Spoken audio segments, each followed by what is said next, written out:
Você sabia que neste exato momento você está olhando para o mundo através de uma ilusão de óptica criada pelo seu próprio cérebro? A ciência nos mostra que o olho humano tem pontos cegos. Imagine que seus olhos são como câmeras fotográficas de última geração e seu cérebro é um artista extremamente talentoso que transforma essas fotos em um filme em tempo real. A luz entra no seu olho, passa pelo cristalino, que funciona como uma lente, e foca lá no fundo em uma tela chamada retina. O curioso é que a imagem chega na retina de cabeça para baixo. Ali, milhões de células minúsculas transformam essa luz em impulsos elétricos que viajam pelo nervo óptico até a parte de trás do cérebro. Mas existe um detalhe: no ponto exato onde o nervo óptico se conecta à retina, não existem células fotorreceptoras. Ali você é completamente cego.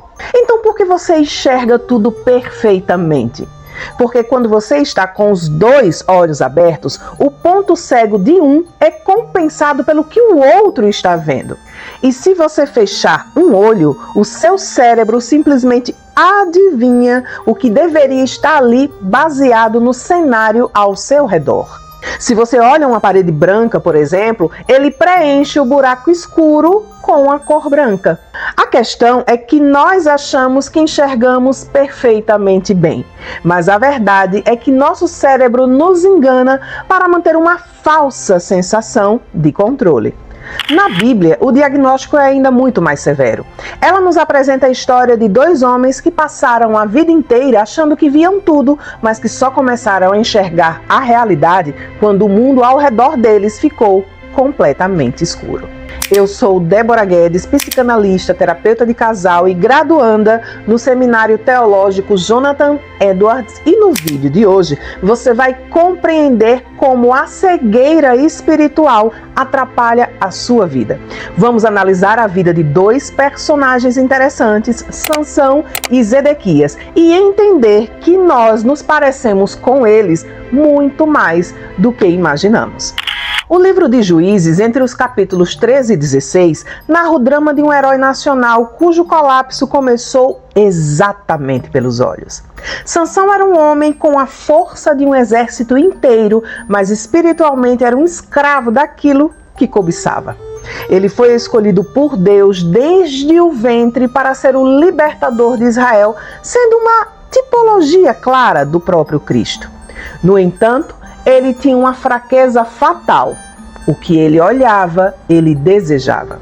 Sua força física era descomunal. A Bíblia registra que ele despedaçou um leão com as próprias mãos, derrotou 30 homens na cidade de Ascalon, amarrou tochas na cauda de 300 raposas para incendiar as plantações dos filisteus e, usando apenas a queixada de um jumento, aniquilou 1000 inimigos. Ele chegou ao ponto de arrancar as pesadas portas da cidade de Gaza e carregá-las nas costas até o topo de um monte. Mas de que adianta carregar as portas de uma cidade nas costas se você não consegue carregar o peso dos seus próprios desejos? A fraqueza de Sansão não estava nos músculos, estava nos olhos. Ele olhou para o que era proibido, desejou o que pertencia aos inimigos e cedeu. O homem que era o terror dos filisteus foi reduzido a um prisioneiro cego, girando um moinho como se fosse um animal de carga. O verdadeiro despertar espiritual só aconteceu quando o mundo ficou escuro. Foi na escuridão daquela prisão que ele finalmente enxergou seu propósito, escolhendo morrer para dar liberdade ao seu povo. Cerca de 600 anos depois de Sansão, encontramos outro homem sofrendo da mesma patologia da alma. Seu nome era Zedequias, o 20º e último rei de Judá. O seu reinado de 11 anos em Jerusalém foi marcado por fraqueza política, obstinação espiritual e uma das quedas mais trágicas da história bíblica, relatadas em livros como Reis, Crônicas e Jeremias. Zedequias foi colocado no trono por Nabucodonosor II, rei da Babilônia, e chegou a jurar liberdade em nome de Deus. Mas ele quebrou este juramento. Movido pelo orgulho, influenciado por falsos profetas e alimentando uma esperança tola de receber ajuda, vejam só, do Egito, ele se rebelou.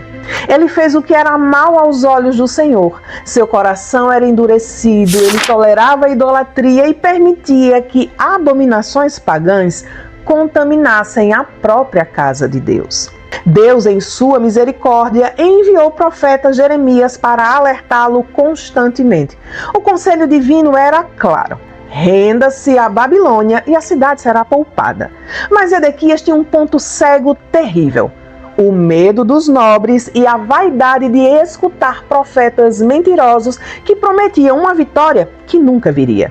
Ele rejeitou a palavra do Senhor. O resultado dessa obstinação foi devastador. Nabucodonosor cercou Jerusalém, mergulhando a cidade na fome e no caos absoluto. Quando as muralhas caíram, Zedequias tentou fugir na calada da noite, mas foi capturado perto de Jericó.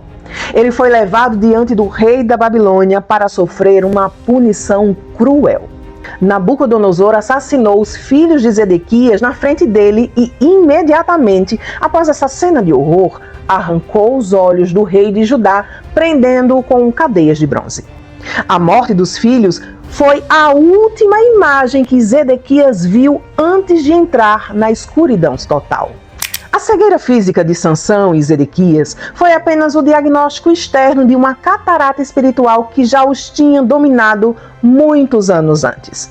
Sansão, cego pela soberba, pela luxúria e pela autoconfiança.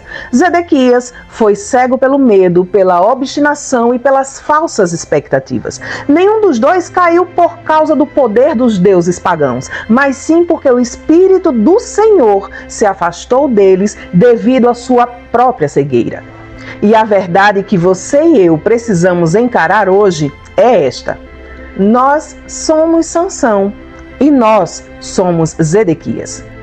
Nós corremos atrás daquilo que brilha aos nossos olhos, mas que nos deixa completamente cegos para as realidades eternas. Estamos correndo atrás do vento, como dizia Salomão. Nós convivemos com os nossos pontos cegos e não temos a coragem de confrontá-los. Quando percebemos, eles já estão ali e nós nos acovardamos e continuamos os mesmos, dominados pelo velho homem. Vamos trazer isso para a realidade prática dos nossos dias. Talvez o seu ponto cego seja a pornografia que você acessa aí na tela do seu telefone. Você tenta se convencer de que é apenas um hábito privado, algo neutro, que não machuca ninguém, mas o pecado não está apenas no que você vê, está no seu consentimento interno. Você normaliza no escondido o que sabe que agride a Deus, tentando separar sua vida espiritual da sua vida secreta.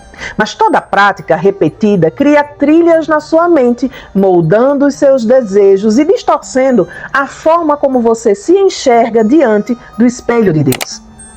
Talvez o seu ponto cego seja a língua. Há pessoas que usam, por exemplo, pedidos de oração como pretexto para expor a dor alheia. Alguém confia uma história a você e você transforma aquilo em uma pauta de conversa. A desculpa costuma ser: mas ela não pediu segredo.